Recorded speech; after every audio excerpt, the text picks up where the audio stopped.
حدیث مبارک کې راځي اجتمع العالم والعابد على باب الجنة.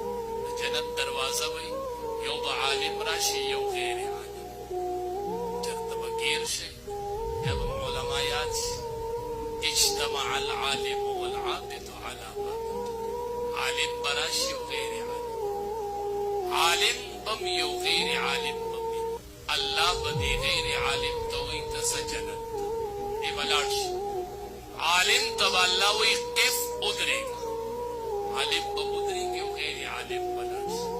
عالم به وایي دا خو ما درته فضیلت بیان کړی و، د ګیرې او د تبلیغ او هغه لاړ او زه ولاړ یم. ربالعالمین به ورته وایي دې مې یوازې پرېښودو او عالم یوازې جنت ته نه لیږي. علما به یوازې جنت ته نه ځي. تاسو چېرته موږ یوازې په لار لیدلي یو؟ نه، چې په لار راځو هسې به را سره نه خلسته نه ملګري، هسې به یې زه به را روان. یوازې مې چېرته لیدي دي، هسې بسې پېنځه شپږ کسه روان دي. نو داسې دي الله یوازې جنت ته هم نه لیږي. ښه انشاءالله تاسو ملګري یې که نه؟ ښه حدیث مبارک کې راځي ربالعالمین ورته تا یوازې جنت ته به ځان سره خلق بوځي. څومره به بوځمه؟ یو روایت کې حد شته خو دلته به دې الله وایي ګونډۍ لرې کړي. دې روایت کې حد نشته. اواز به ورته وشي فاشفع لکل من احببت. ای عالمه چې څومره خلق دې خوښ یې هغه ټول جنت ته بوځه.